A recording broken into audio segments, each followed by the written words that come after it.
The Intermediate Value Theorem, or IVT, states that if f is continuous on the closed interval ab, and k is any number between f of a and f of b, there is at least one number c in the interval such that f of c equals k.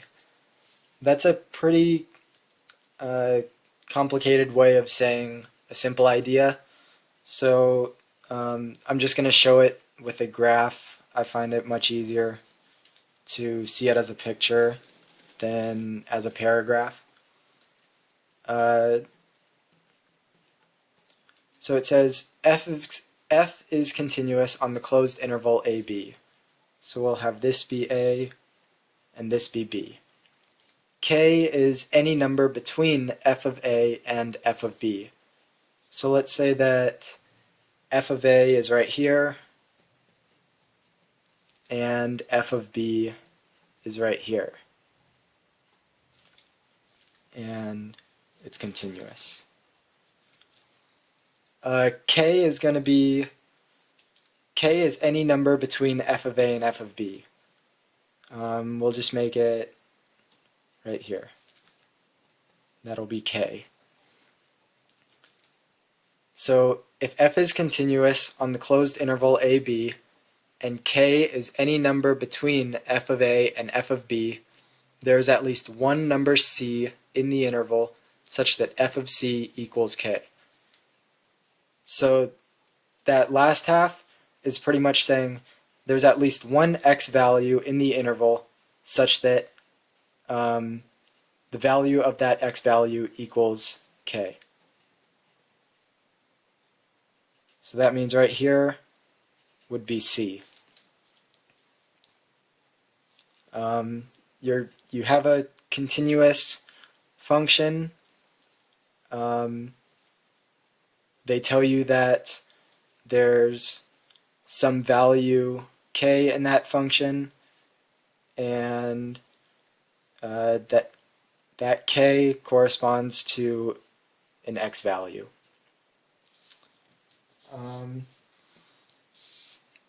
Here's an example.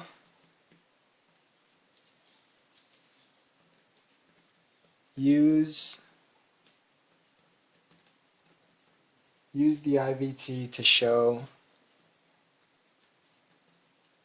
that f of x equals, I probably should have had this written out beforehand, but oh well. Minus 1 has a 0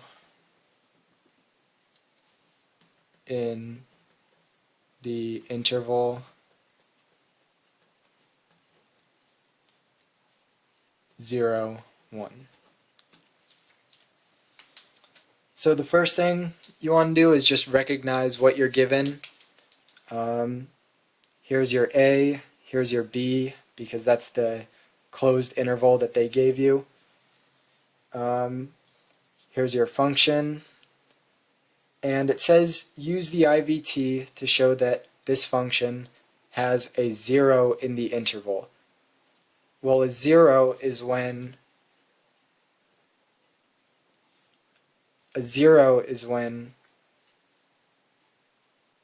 f of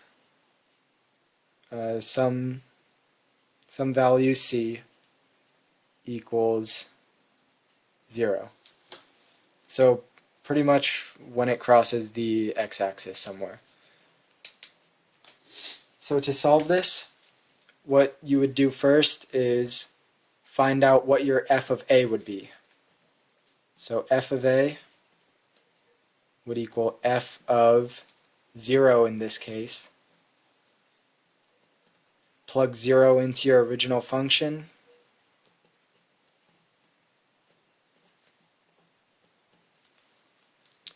And that would give you negative 1.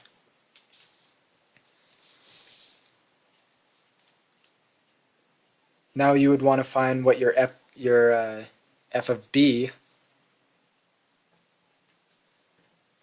In this case, that's going to be f of 1.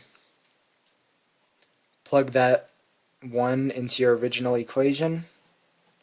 1 to the third plus 2 times 1 minus 1. And that gives you 2. So here is your f of a, here's your f of b. Because your f of a is less than 0, and 0 is less than your f of b,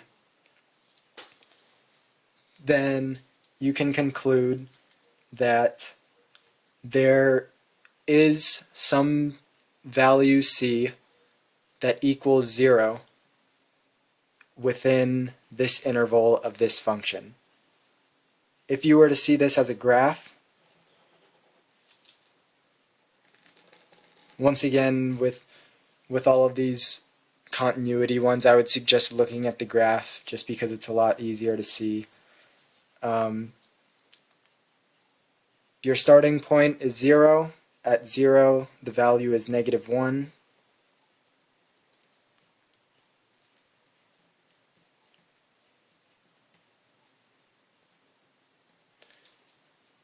Your b, the ending point of your interval, is 1, and at that value, at that x value, it equals 2.